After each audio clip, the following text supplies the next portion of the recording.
होली में हम लोग बिहार आए हुए थे सर। होली मनाने के लिए पूरी फैमिली का गेट टुगेदर था। 9 अप्रैल को मेरे हस्बैंड की तबीयत ख़राब हुई, फीवर हुआ उनको काफ़ी तेज। हमने कोरोना का 2-2 3-3 बार टेस्ट करवाया, नेगेटिव आया।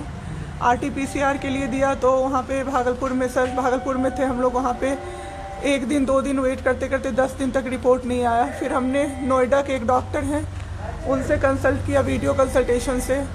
उन्होंने बोला कि CT चेस्ट करवाना है। हम लोग भागलपुर गए और CT चेस्ट करवाए तो उसमें उनका इन्फेक्शन आया। 60% लंग्स उनका उसमें इन्फेक्टेड था, डैमेज नहीं था, इन्फेक्टेड था बस। बाकी लंग्स का हर चीज़ परफेक्ट था, सारा चीज़ नाक का, गले का सब कुछ नॉर्मल था, उसमें रिपोर्ट में था। फिर हम लोग नेक्स्ट डे ग्लोकल हॉस्पिटल है भागलपुर में, ग्लोकल हॉस्पिटल लेके आए। वहाँ पे एडमिट कराया हमने ICU में। मेरी मदर की भी तबीयत ख़राब थी, मेरी मम्मी और मेरे हस्बैंड दोनों एक साथ एडमिट हुए। वहाँ पे इतनी लापरवाही हुई उनके साथ, इतनी लापरवाही हुई। डॉक्टर्स आते थे बस विज़िट के लिए, 10 मिनट देख के गए। उसके अलावा जितने भी वहाँ पे नर्स थे, कंपाउंडर्स थे, सारे के सारे जल्लाद थे सर। कोई दवाई तक नहीं देना चाहता था पेशेंट। मेरी मदर टचवुड बेटर कंडीशन में थी थोड़ी, मेरे हस्बैंड बोल भी नहीं पा रहे थे उस समय तक। इशारे से पानी का ऐसे बताते थे, लेकिन कोई उनको पानी नहीं पिलाता था सर। वो मुझे हार के फ़ोन करते थे कि पानी पिला दो। जब मैं अंदर जाती थी तो ये लोग हल्ला करते थे कि क्यों जा रहे हो अंदर। फिर भी मैं जाके उनको पानी पिलाती थी, जूस पिलाती थी। रेमडेसिविर इंजेक्शन का नाम आप लोगों ने अभी तक सबने सुन लिया होगा कि कितनी मुश्किल से मिल रहा है। डॉक्टर ने वहाँ सजेस्ट किया, मेरे 2-2 पेशेंट थे वहाँ, हमने बहुत मुश्किल से अरेंज किया। जब वो इंजेक्शन मिला तो एक दिन रात को जब इंजेक्शन देने लगे, हाफ इंजेक्शन फ्लोर पे गिरा दिया उन्होंने। हमने कहा कि इतना महंगा इंजेक्शन है, इसी का असर होके ठीक होते ये आपने कैसे गिरा दिया। उन्होंने कहा कि 50,000 का भी गिरा देता ना तो तुम कुछ नहीं कर पाती अभी। हम लोग चुपचाप वहाँ से सर हट गए। थोड़ी देर बाद वहाँ पे मेरे हस्बैंड को मैंने देखा कि उन्होंने 2-3 बार पॉटी किया था, यूरिन पास किया था, कोई क्लीन करने नहीं आ रहा था सर। 6 घंटे से वो उसी गंदगी पे पड़े हुए थे। उन्होंने मुझे फिर फ़ोन किया, बस फ़ोन कर पाते थे सर, बोल भी नहीं, बस मिस्ड कॉल आती थी, मैं समझ जाती थी कि कुछ परेशानी है उनको। जब मैं गई तो मैंने देखा पूरे गंदे बेड पे मेरे हस्बैंड 6 फीट 2 इंच के सर, पूरे गंदे पे वो सोए हुए थे सर।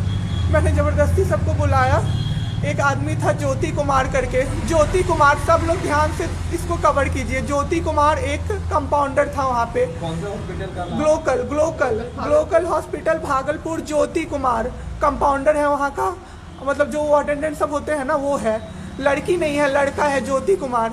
उसको मैंने रिक्वेस्ट किया कि भैया प्लीज़ आप मेरे हस्बैंड की मदद कर दीजिए, रात में ये लोग रुकने नहीं दे रहे हैं मुझे अपने पास, इनके पास। उसने बोला ठीक है ज़रूर मदद करूँगा, ये कह के, और मैं अपने हस्बैंड से बात करने लगी, इशारे से ही वो बात कर रहे थे, मैं बोल रही थी। अचानक से मेरा दुपट्टा खिंचाया बहुत ज़ोर से। मैंने सोचा क्या हो रहा है, जब मैंने पीछे मुड़ी तो मेरे कमर पे उस आदमी का हाथ था और मेरा दुपट्टा वो ज्योति कुमार खींच रहा था। मेरी माँ पीछे से चिल्लाई, मेरे हस्बैंड ऐसे ऐसे होने लगे, पूरा पसीना उनको चल गया, कुछ बोल नहीं पा रहे थे वो। जब हम लोग ठीक थे ना, मैं बाहर निकलती थी ना, कोई मुझे ऐसे देखता था ना नॉर्मली ही तो कहते थे आंख निकाल लूँगा, क्या सोच के इसको देख रहे हो। और मेरे हस्बैंड उस दिन बेड पे पड़े हुए देखते रहे कि मेरी वाइफ का कोई दुपट्टा खींच रहा है। और जब मैंने उस आदमी को देखा ना तो वो मुस्कुरा रहा था। मैंने ऐसे दुपट्टा खींचा और मैं कुछ नहीं बोल पाई, डर से कि मेरे हस्बैंड यहाँ पे है, मेरी माँ यहाँ पे है, ये लोग कुछ कर देगा, इस डर से मैं कुछ नहीं बाहर निकली। मैं बाहर निकल के मैं दम से बैठ गई। वो आदमी मेरे पास फिर आया, मुस्कुरा के बोला मैं ध्यान रखूँगा। मैंने बोला ठीक है भैया आप ध्यान रखना। मैंने कुछ नहीं बोला उसको, कुछ भी नहीं। 2-3 दिन बाद ऐसे ही कोई सुविधा नहीं, कुछ नहीं। मेरे हस्बैंड की तबीयत उस दिन से बिगड़ी जब रात के 2 बजे में मेरी मदर के बगल वाले बेड पे एक अंकल, मास्क उनका हट गया था और वो अंकल चिल्ला के नर्स को बुला रहे थे और मेरी मम्मी चिल्ला रही थी जल्दी आइए ये मर जाएंगे, जल्दी आइए ये मर जाएंगे। कोई नहीं आया और अंकल ने दम तोड़ दिया। ऐसे 3-4 लोग उस 2-3 दिन के अंदर दम तोड़े हैं बिना केयर के, बिना नर्स के आए। सारी नर्स टेबल कुर्सी लगा के सो जाती थी, कहती थी पागल हो गए हैं हम ही, अब मर जाएंगे इस कोरोना के चक्कर में, अब तो क्यों जॉब कर रहे हो, छोड़ दो, आपकी जगह कोई और आ जाएगा। उसके बाद वहाँ से बाई पैप वहाँ उस हॉस्पिटल में नहीं अवेलेबल था। मेरे हस्बैंड की तबीयत एक दिन बहुत ख़राब हो गई, उन्होंने मायागंज रेफ़र कर दिया, भागलपुर मायागंज हॉस्पिटल। हम लोग जब भी मायागंज आए, मायागंज की और हालत ख़राब, ICU में 4 बेड था। मेरे हस्बैंड के बगल वाले बेड पे 4 लोग 6 से 7 घंटे में 4 लोग ख़त्म हुए। क्यों ख़त्म हुए? वो नर्स को बुला रहे थे, सिस्टर आ जाओ, दिक्कत हो रही है, दिक्कत हो रही है, और सिस्टर नहीं आती थी। एक अंकल तो बुलाते बुलाते उलट के गिर गए, पूरा सर फूट गया, ब्लड और मर गए वो अंकल वहीं पे। इतना मेरे हस्बैंड डर गए। शाम होते होते मेरे हस्बैंड की तबीयत अचानक से ख़राब होने लगी, पूरा ये सब ड्राई हो गया, एक लेयर वाइट कलर का जम गया उनके ऊपर, बहुत ज़्यादा तबीयत ख़राब हो गई। हम लोगों को समझ में नहीं आ रहा था कि हो क्या रहा था। अचानक से मेरे दिमाग में आया ना, डॉक्टर को कम से कम 5-6 बार मेरी बहन बुलाने गई है, क्योंकि कोई डॉक्टर था ही नहीं ड्यूटी। कब हुई आपके हस्बैंड की डेथ? परसों। सुनिए मेरी बात, पहले पूरी कहानी मेरी सुनिए।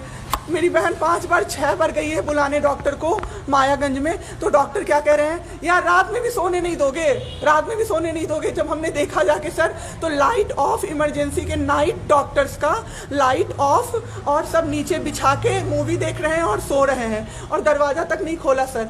मेरे हस्बैंड की ऐसी हालत हुई, जब मेरी दीदी बहुत जाके चिल्लाई, तब एक डॉक्टर आए वहाँ से, तो उन्होंने देखा क्या कि मास्क, उन्होंने ऐसे मास्क लगा होता है ना, उसमें एक ऑक्सीजन सप्लाई का पाइप होता है ना, वो पाइप ही नहीं लगाया था सर, बस मास्क लगा के छोड़ दिया था, ऑक्सीजन सप्लाई आ ही नहीं रहा था।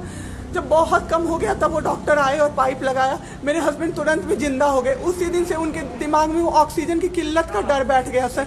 बहुत 7 घंटे बिना ऑक्सीजन के रहे सर, लड़ते रहे। फिर उस दिन इतना वो डर गए, वो बोले नहीं अब हमको कहीं बाहर लेके चलो। दिल्ली में सर हमने बेड का किया, बहुत पता नहीं था, दिल्ली में कहीं भी जगह नहीं था। हम पटना आए, राजेश्वर हॉस्पिटल में सर पटना आए। यहाँ पे इन्होंने कहा आईसीयू में अटेंडेंट नहीं अलाउड है, नहीं जाओगे आप। मेरे हस्बैंड रोने लगे कि मेरी वाइफ को बस भेज दो, वो रहेगी तो मैं ठीक हो जाऊंगा।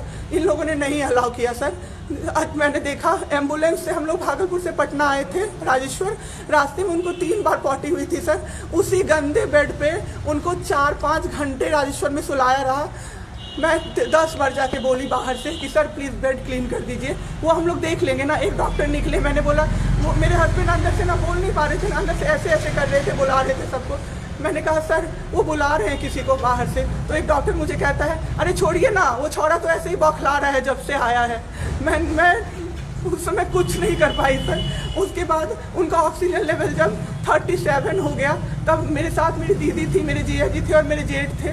तब मैंने अपने जीजा जी से बोला कि अब मेरे से नहीं रहा होगा, मुझे किसी तरह से अंदर भिजवाइए। तब उन्होंने ज़बरदस्ती मुझे अंदर भेजा और 37 से 74 मैंने कर दिया 10 मिनट में। मेरे बाबू का ऑक्सीजन लेवल मैंने बढ़ा दिया। उसके बाद इन लोगों ने मुझे बोला, मैंने बोला सर अटेंडेंट अलाउड है, सारे के अटेंडेंट बैठे हुए थे। तो एक डॉक्टर ने मुझे बोला अटेंडेंट अलाउड नहीं रहेंगे तो कैसे काम चलेगा, सब तो कोरोना से बीमार पड़ रहे हैं, हम लोग कितना देखें, हम लोग क्या मर जाए खांसते खांसते सबको देख के, बैठिए चुपचाप और देखिए। 15 दिन तक सर एक टेबल पे एक लगातार मैं बैठी हूँ। आज 1 महीना पे मैंने ब्रश किया है सर, 1 महीने पे ब्रश किया है मैंने। बाबू को बहुत ठीक कर दिया, इतना स्ट्रॉ लगा के सर, मास्क के अंदर से स्ट्रॉ लगा के बाबू को मैंने जूस, दाल, रोटी सब कुछ पिलाया सर। इतने ठीक हो गए ना कि जो डॉक्टर फर्स्ट डे बोला था ये बचेगा नहीं, वो डॉक्टर सर 3-4 दिन बाद कहता है टचवुड क्या कर दिया आपने इनके साथ, ये तो एकदम ठीक हो गए, गजब का फाइट दिया आप दोनों ने मिलके। मुझे क्या पता था कि मैं फाइट दे रही हूँ और ये लोग मेरे बाबू को ख़त्म कर देंगे।